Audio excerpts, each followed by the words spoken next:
Aspiring Authors Magazine is a founding sponsor for Da Crew podcast. Get featured inside the magazine and allow your voice to be heard around the world. Aspiring Authors Magazine is an international magazine founded in May of 2020 by Queen Angela. Get featured. At Wings of Transformation Publishing, we are committed to helping our authors reach their goals and pursue their dreams of becoming published authors. We work closely with each author to ensure a successful publishing experience, and we are dedicated to helping them tell their stories in the most meaningful and impactful ways. We look forward to putting you on the path to writing your book. Hey, and welcome to the Crew Podcast. We are the hottest podcast rocking right now. We are currently looking for 6 amazing hosts to join our family for season 2 that will kick off February the 1st, 2024. If you're looking for an opportunity to allow your voice, your perspective, and your brand to be heard around the world and seen around the world, then join the Crew Podcast. 3, 2, 1, it's going down like confetti. Water to no one shots again. If we do it on a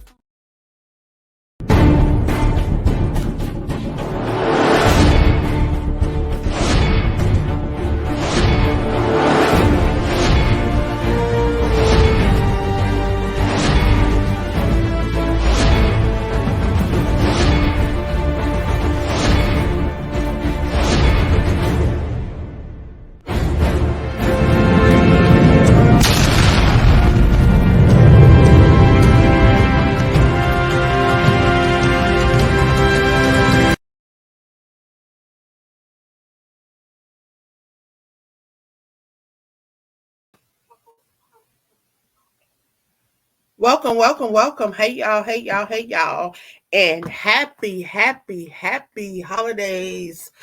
I want to thank you guys for tuning in to another episode of the Crew Podcast. Of course, I am the visionary Queen Angela, and I just want to say happy holidays to all of you guys. Y'all, it's winding down 6 more days, and we will be coming to an end of season 1 here on the Crew Podcast. And I cannot thank you guys enough for all of your support.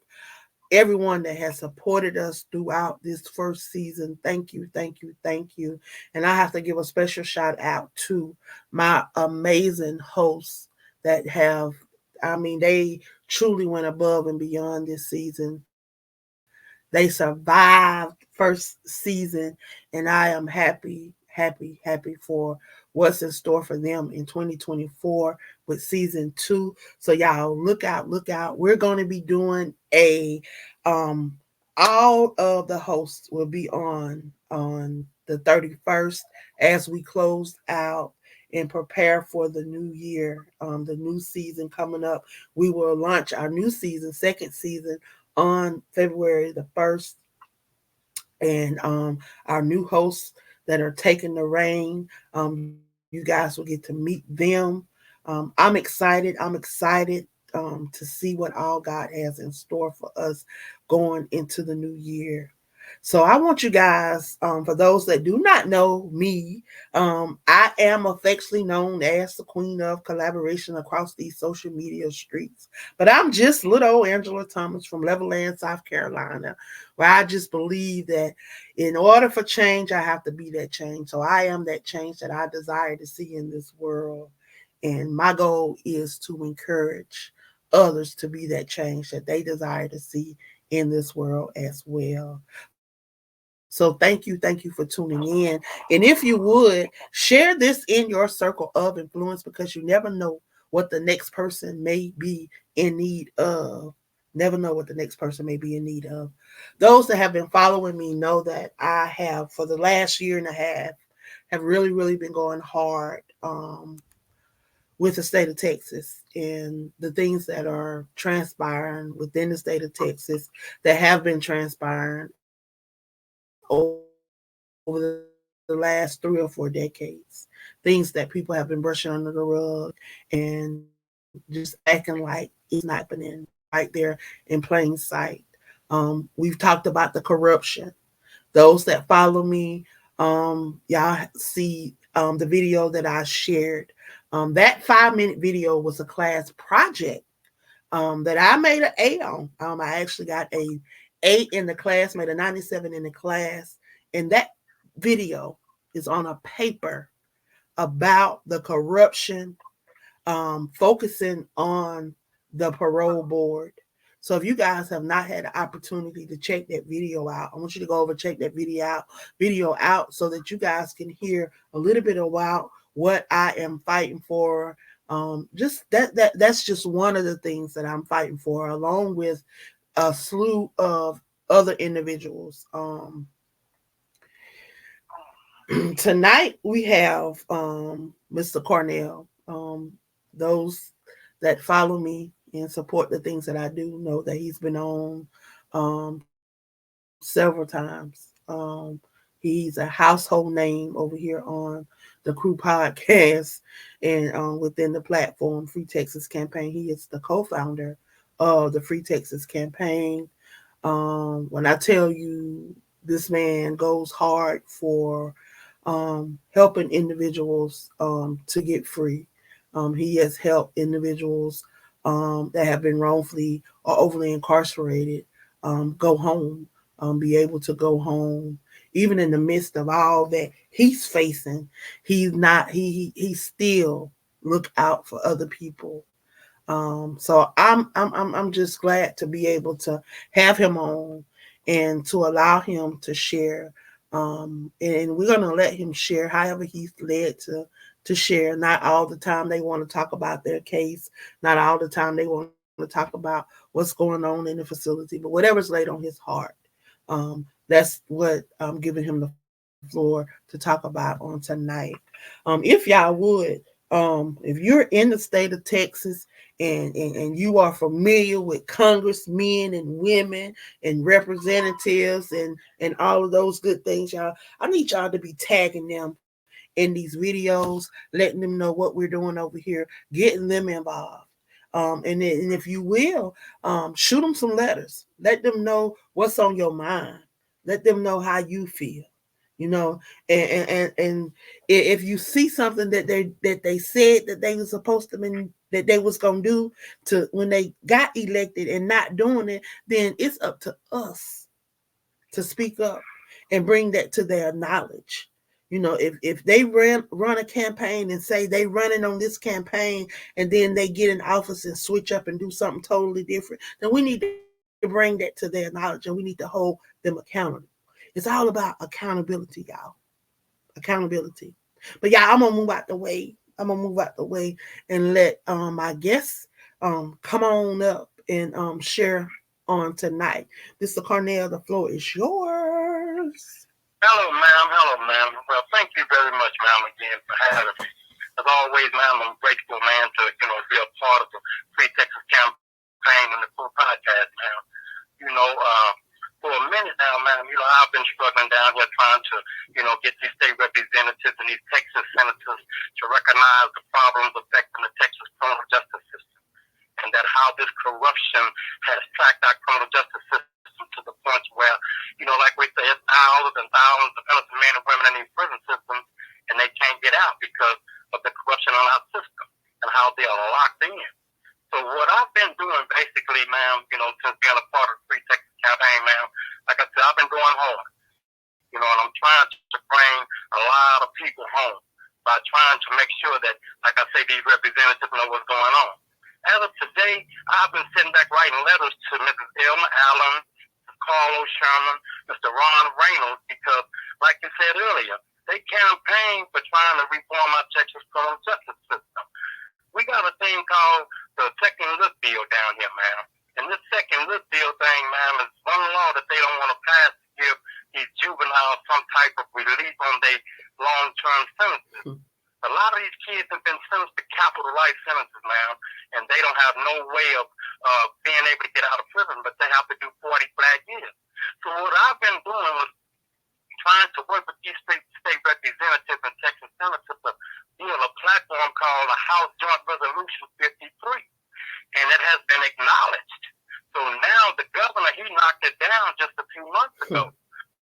But the public has announced that they want this bill to pass because this bill will give a judge the power, ma'am, to grant some type of relief for these kids who've been locked up 15, 20, 25 years when they were convicted out of juvenile. Well, I want to stop you because you said something. Really, you said something. And I want to bring this to people's attention that's there in the state of Texas. You said that the governor knocked the bill down. So the governor, you know, I want to tell you why he's so busy knocking down bills, because he's so busy over here trying to get vouchers for private schools. If people, and what he said was because all the people that voted against him, his fellow Republicans, the GOPs that voted against him, he too busy trying to seek revenge on them to worry about anything else. His whole objective is to bring them down. I got an article, I posted it. I be finding all kind of stuff on your corrupt officials that sit in office, that whole office. And not only that, your attorney general, he's on the same path. Everybody that voted against him, I'm trying, y'all excuse that music. I'm trying to find this thing on what's the name so I can read it. But everybody that voted against him for him to be impeached, he's on a vindictive to get them. That's what these are their words. And I'm gonna share them with you in just a second. As soon as I pull it up, I got it. But that's their problem. And they want to get these people back. And they're not worrying about nothing else. That's their whole issue, is they are trying to be vindictive. And this is it. This is the article. I found an article. It says Paxton is working to defeat the House Republicans who voted to impeach him in May on abuse of office charges. The Senate acquitted him after the trial in September. Abbott, meanwhile, wants to unseat the House Republicans who thwarted his year-long crusade for school vouchers, which would allow parents to use taxpayer dollars to help pay for private schools. It say both of them have their work cut out.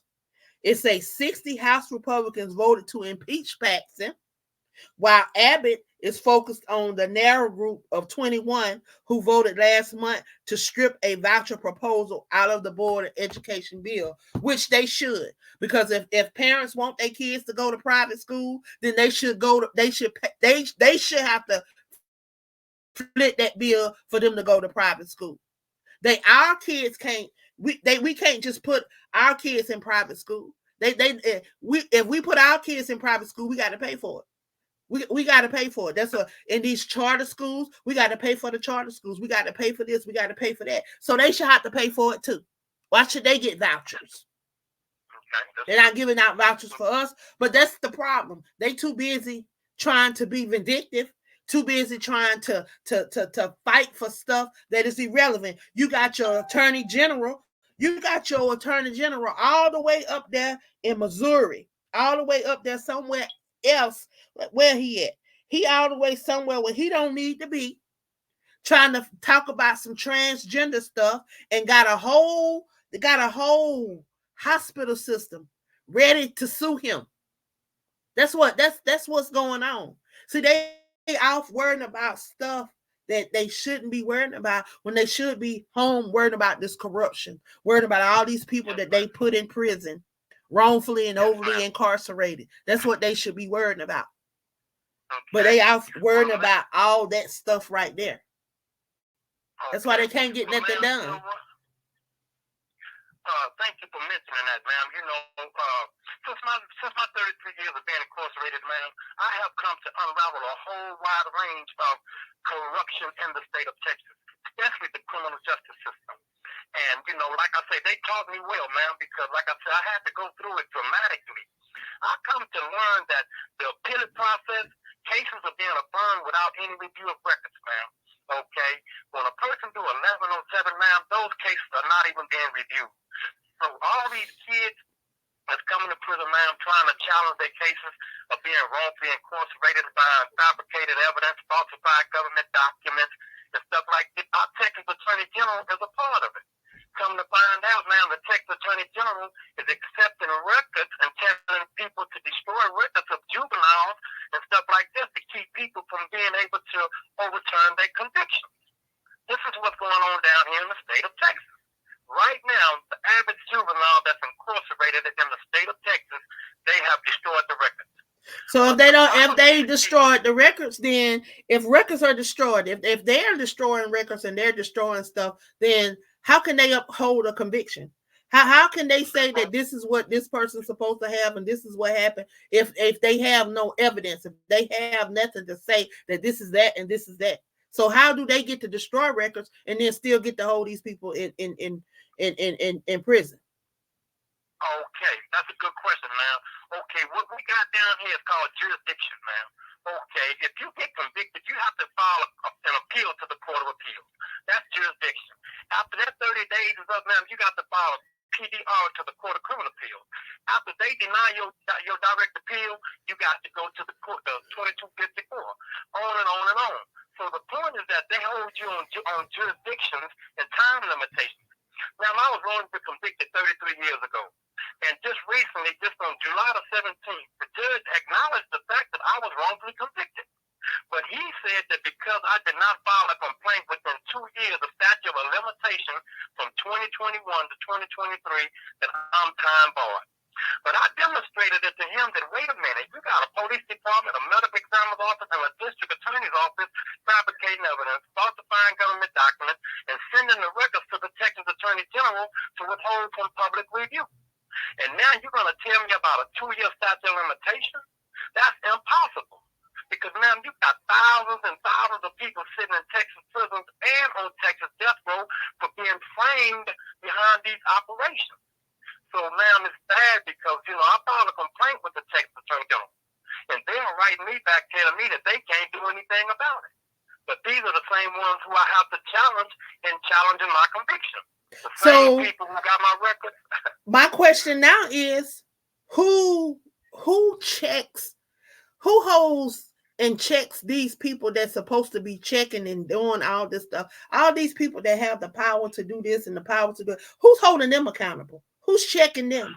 Who's watching them? Who's watching the person that's watching? Who's doing that? Ma'am, you know what? You mentioned it before about nepotism, ma'am. Okay, our system is built on nepotism, where the kids of judges are coming up in office and stuff like that. So now we have red tape on our files. Right now, ma'am, my case has been monitored from the day one. Red tape has been on my file. So people who are in office right now, ma'am, they have been in office for decades. The judge who ruled on my case on July the 17th was the same judge who ruled on my case in 1993.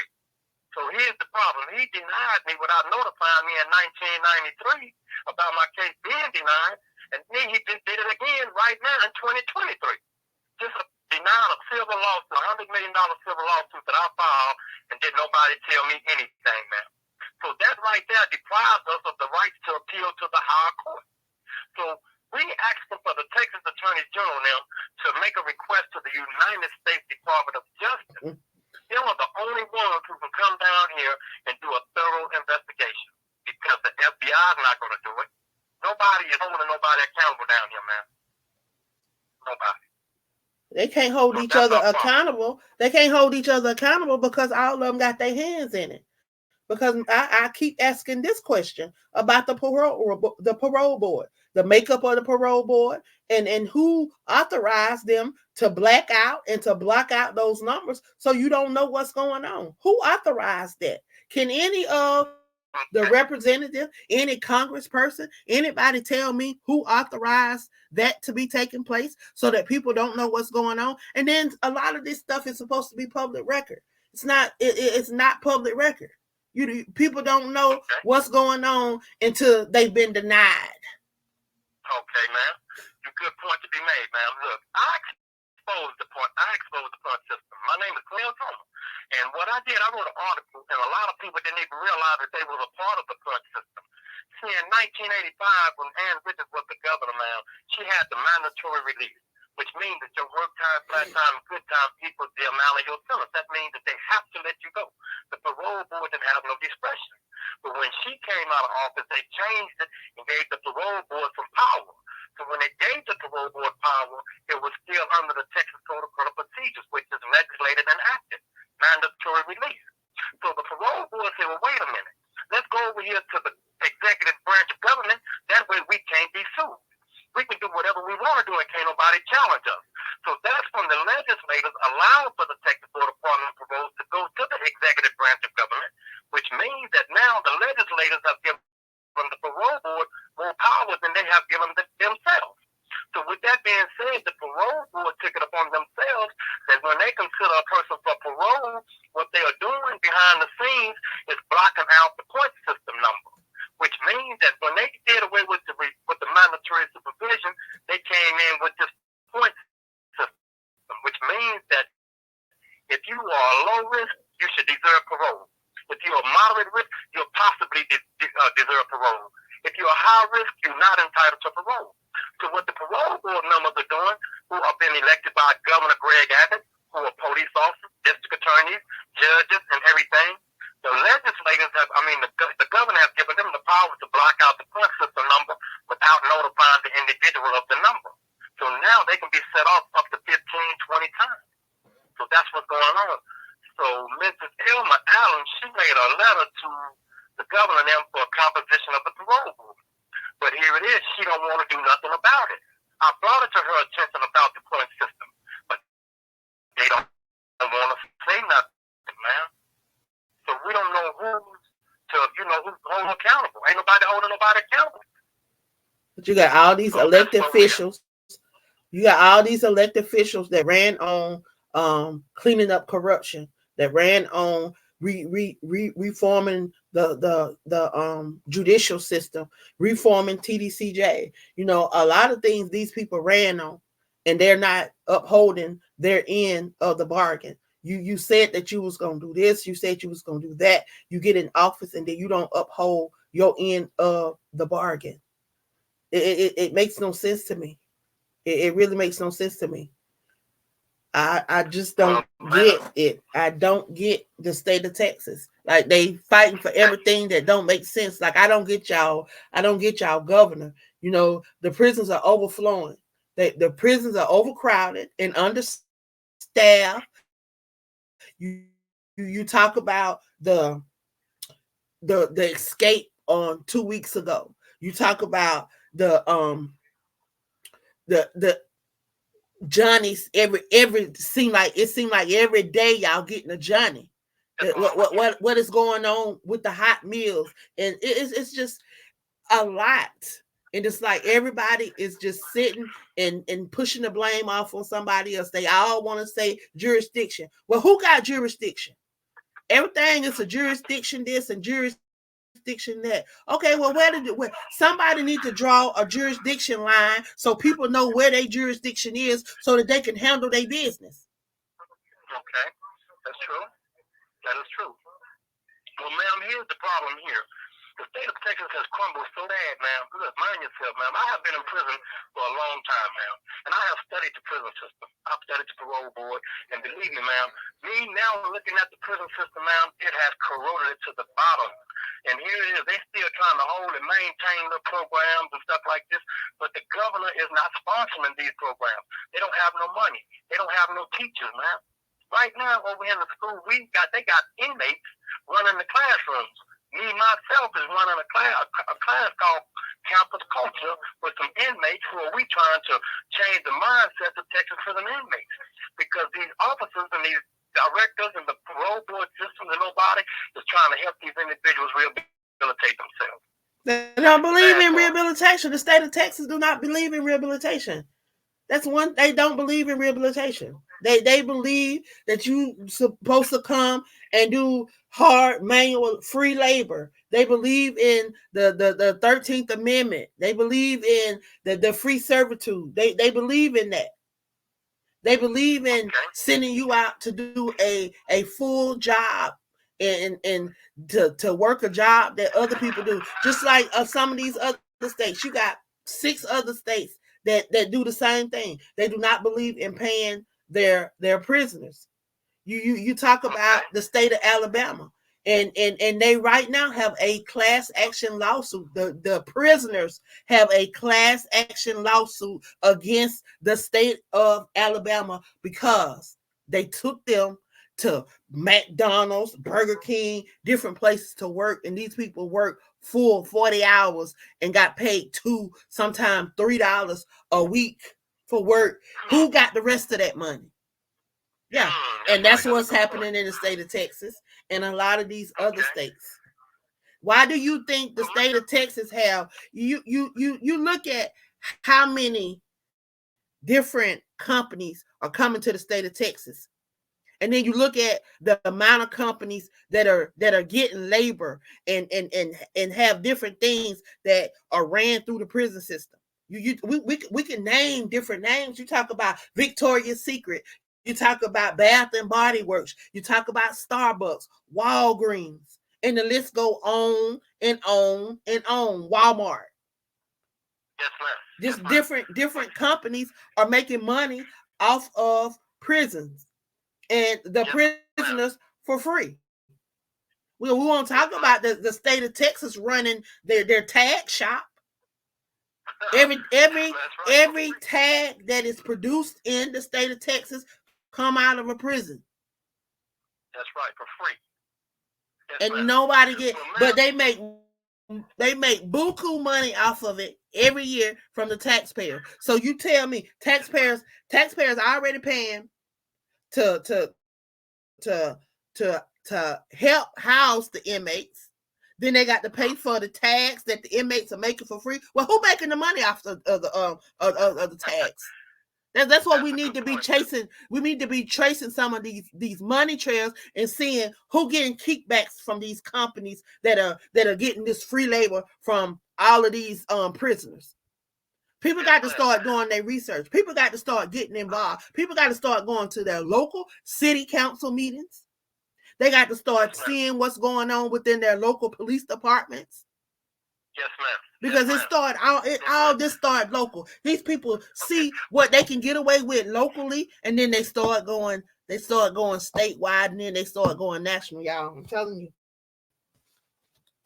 Well, I can tell you this, ma'am. We want to thank you very much, ma'am, because you have been pushing, ma'am.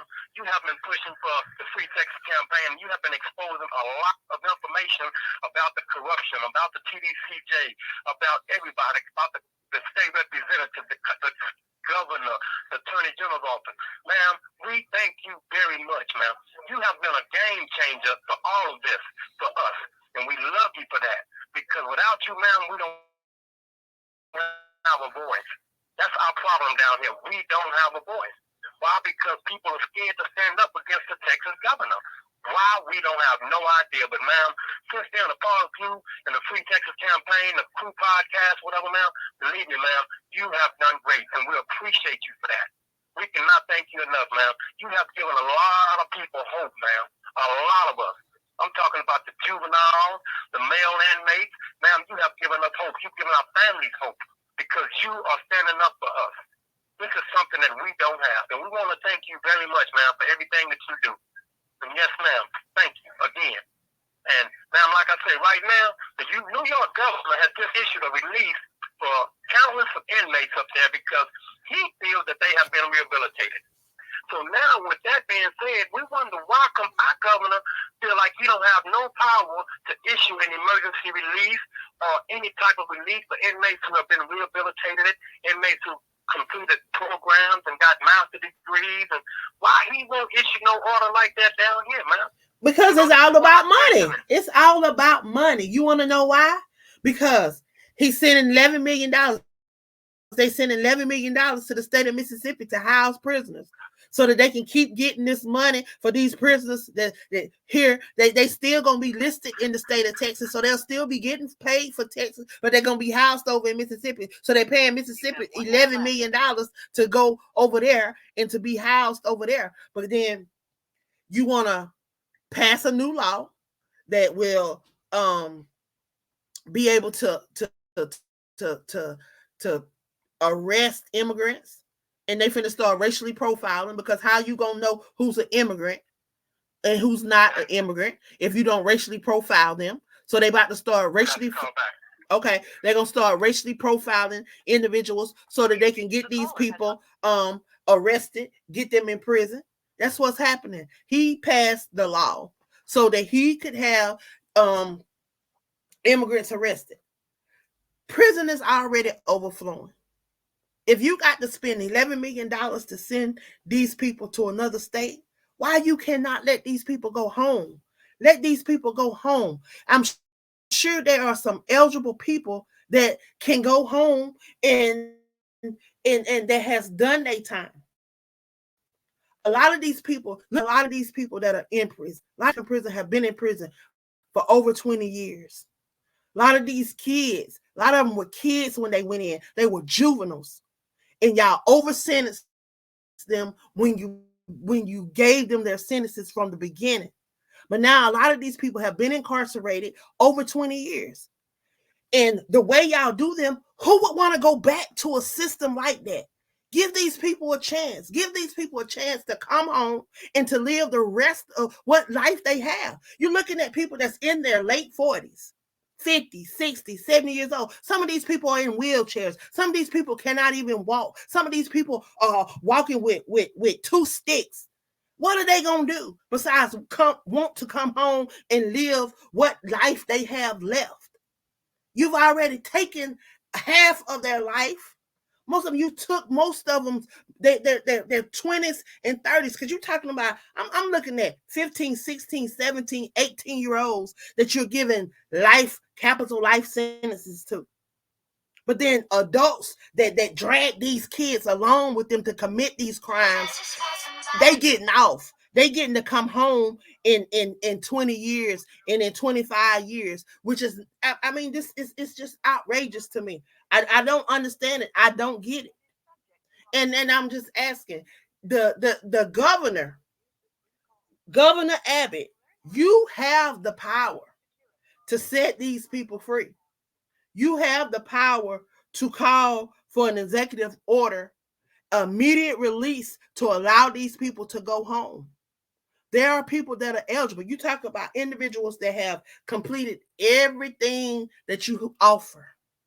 They are facilitating classes. They are coming up with curriculum and putting curriculum together, because y'all are not doing anything to rehabilitate these people.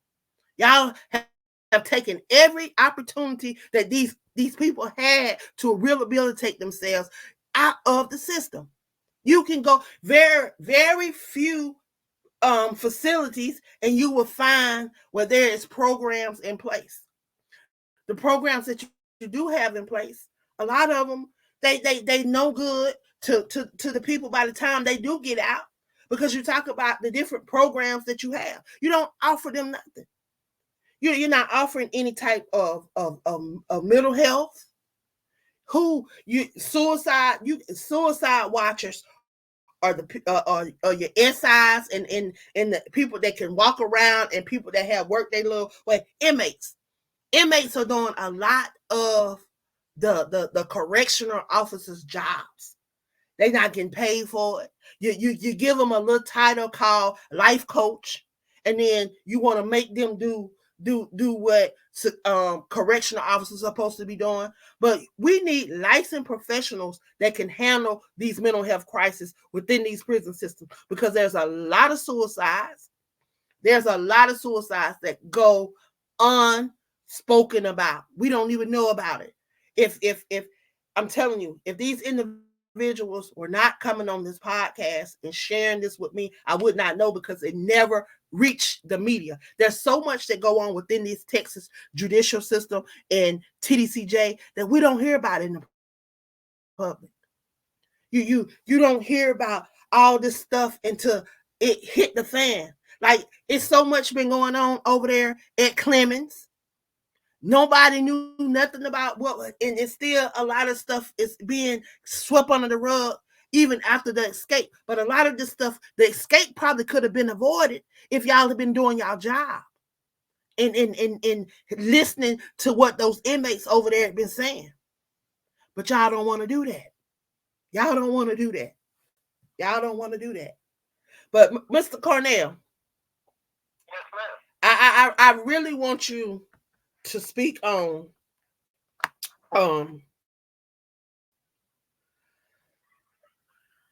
some of the things that you have noticed that have gotten worse within TDCJ since you have been incarcerated. I know you've been there 3 decades, so you have seen a lot and come in contact with a lot. So it seemed like to me you would have a eye on if this is if any of the stuff that they're doing is working, if anything is improving, or if it's getting worse. So give us a little insight. Okay, ma'am, that's a good point to be made. Look, ma'am, like you said, I've been coming to prison for a long time, ma'am. And like you say, ma'am, I have seen so much as far as like the differences in the federal government running the Texas prison system as opposed to the state officials running the Texas prison system, ma'am. It's like this. The feds made sure that everything was in line. We used to have outside entities coming in, checking on the inmates, checking on the officers to make sure everything was being run right. I mean, the medical department was ran right. Everybody did what they're supposed to do. That's when your good time, flat time, and work time equal their amount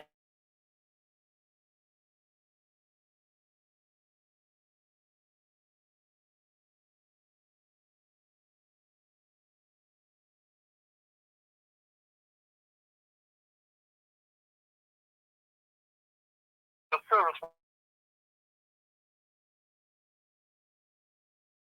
Inmates suicide is at the highest. People, I'm talking about activity is at the highest.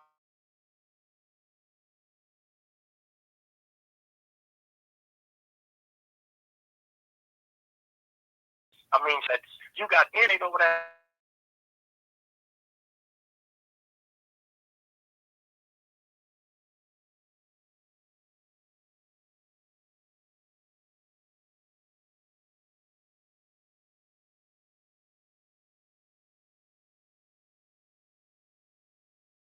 back in the morning.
StreamYard be on it, boy, y'all. When it start getting good and stuff start going, like I tell you, y'all, Amazon and StreamYard, honey, you get to talking about Texas, boy. They don't like that.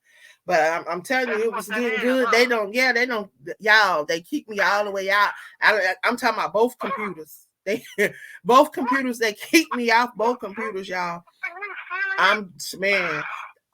They keep me off both computers, but it's all good because guess what? We don't stop over here. Like I really want you to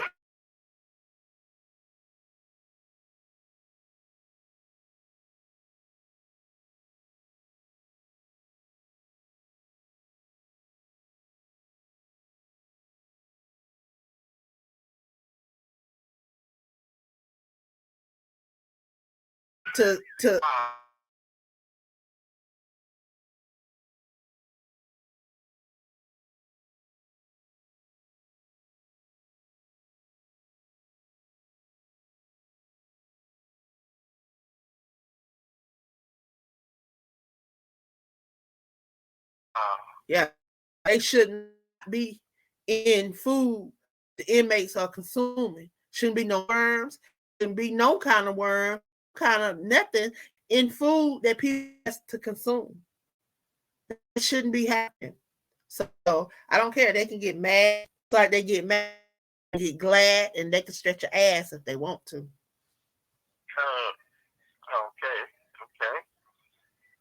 They still got you out? Nah, we on now. But we keep going in and out because that's what they doing. Okay, ma'am. Well, look. That's the problem. See, ma'am, when we were talking about, okay,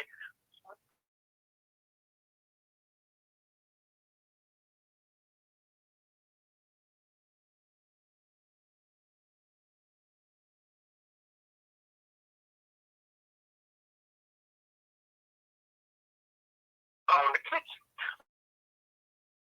They family members and stuff like this, and a complaint was made to Mrs. Thomas Smith of the Free Texas campaign. And Mrs. Smith, she did send an email to these people, and yes, ma'am, a team of audience people was dispersed to the McConnell unit and to the Conley unit to check on the issue that she was complaining about worms being in the beans.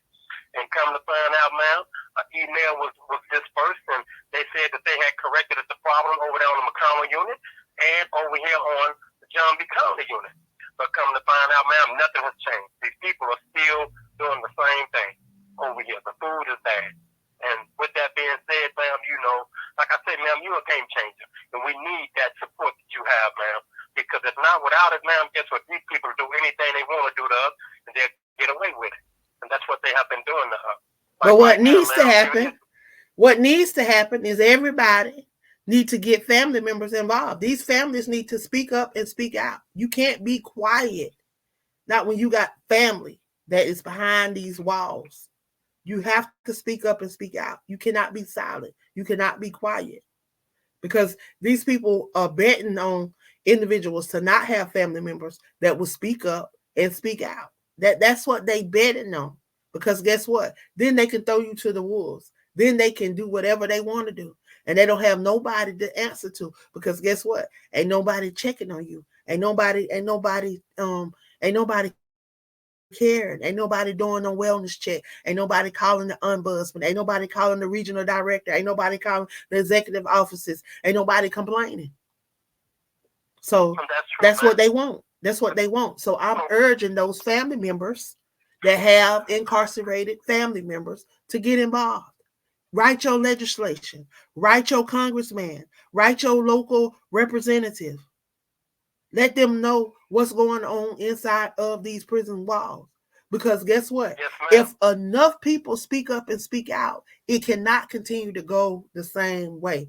Ain't no way they can continue to allow stuff to go on if people are speaking up and demanding for change. But if nobody speak up and speak out, it's going to continue.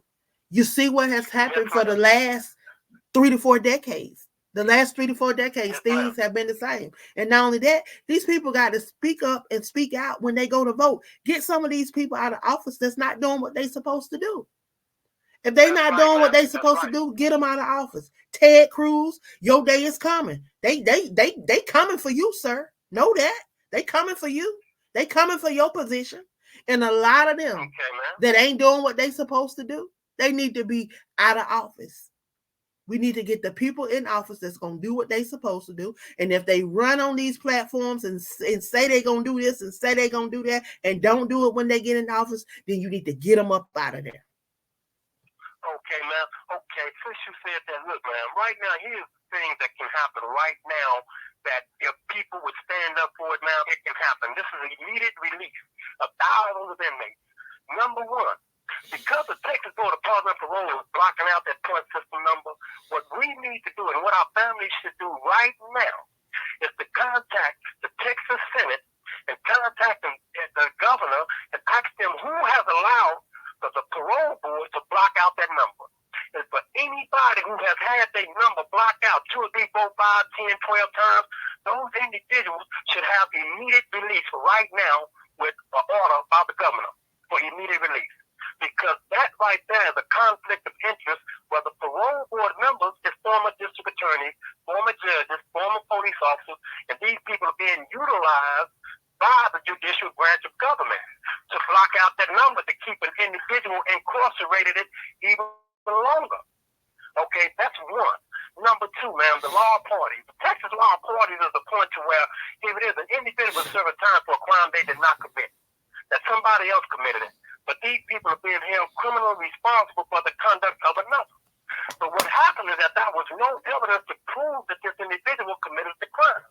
So what Texas did, Texas said, well, you can't challenge the law parties, but what we're going to do is lock you up because we can anticipate that you had some type of action or some type of knowledge about the crime being committed. So what ends up happening now is this. You got tens of thousands of Texas prison inmates in here under the Texas law party.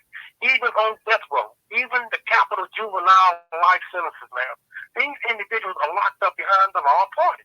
So what happens now, if the Texas governor would go ahead and say, well, we're going to take and do the election to the jury charge right now, that means that the jury charge is no good because the jury could not have legally found an individual guilty as a party to a crime that there's no evidence to support. That's number two. Our grand jury racketeering is bad. We have a grand jury process down here, man, where we don't have no access to knowing who's on our grand jury. Not only that, they rubber stamp indictments. So you got people being prosecuted in this state on indictments, man, that there's no evidence, there's nobody going to the grand jury or nothing.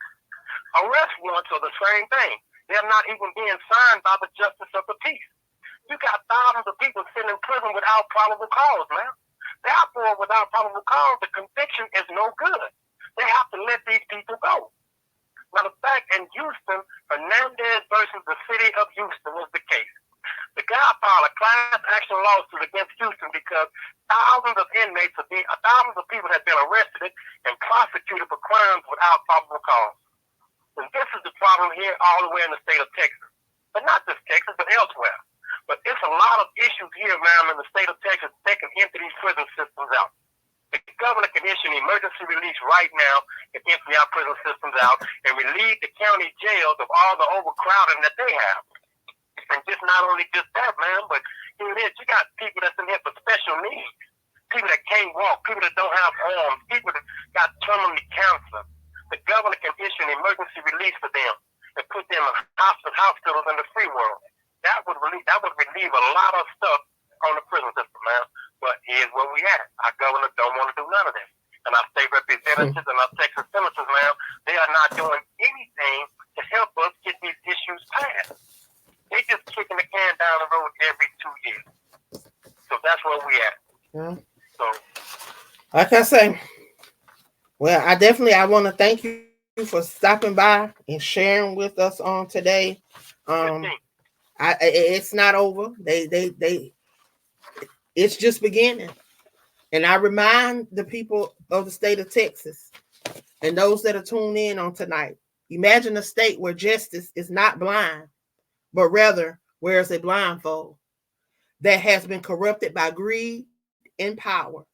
A state where the very institution that's meant to uphold the law have tainted by the root of corruption. Welcome to the great state of Texas, where the parole board and other aspects of the judicial system have become a breeding ground for dishonesty and injustice. Do we want that? I employ the citizens of the great state of Texas to stand up, to be a voice, to speak up, and to speak out. I want to thank you guys for tuning in tonight to another episode of the Crew Podcast, episode 179, y'all. I am excited about season 2 that's going to be coming up. I tell you, I have truly, truly enjoyed working with these amazing individuals, and me having the opportunity to come from behind the scene over these last couple of months and to really share. Y'all know, those that follow me and support the things that I do, I'm very passionate about the things that I do. This was dropped in my spirit. This was dropped in my lap. I can't let it go. I won't let it go. And I believe in giving 100% when I do something. So know that I am here, I'm supporting, and I will continue to bring awareness to this situation. Every day I Google corruption in the state of Texas, and every day there's something new that pops up. There's something new that pops up that I didn't know. But I'm telling you, if you want to know really what's going on, just Google corruption in the state of Texas. Now, we've been talking about the parole board. 60% of the people that come up for parole are denied, y'all. Denied. So what's happening to the other 40%? 40%, 20% are being released and end up back in prison because they commit another crime. Why? Because they shouldn't have been released from the beginning. You look at the pattern that they are producing when they release these inmates. They say if you don't get a major crime, then you are manipulating the system. Wow. That's something to think about. Y'all, again, I thank you guys for tuning in. I thank Mr. Cornell for stopping by and sharing with me on tonight. If y'all would, please share this in your circle of influence, because you never know what the next person may be in need of. And you never know when someone may be in this situation and something that we've shared on this show may help them out. So y'all, we will see y'all back here on tomorrow night. We have someone, y'all, we're always on. We're on every night, 8 p.m. Eastern Standard Time. We will be taking a break. December the 31st is be our last show. So January the 1st through the 31st, we will be on break as we prepare and get ready for season 2. So again, y'all have a great night. Thank you for tuning in. See you back here tomorrow. See you back here the rest of this week, y'all. Join us the rest of this week until the 31st, until we close out, because tomorrow night, you don't want to miss tomorrow night. Black Diamond is going to be interviewing Blossom Rogers, and she has an amazing testimony. So I'm just excited about hearing that conversation. So y'all tune in tomorrow night, 8 p.m. Eastern Standard Time. I am the queen of collaboration, and guess what? I love you guys, and there's nothing you can do about it. Y'all be blessed. Be blessed, be blessed. And I hope that you had a Merry Christmas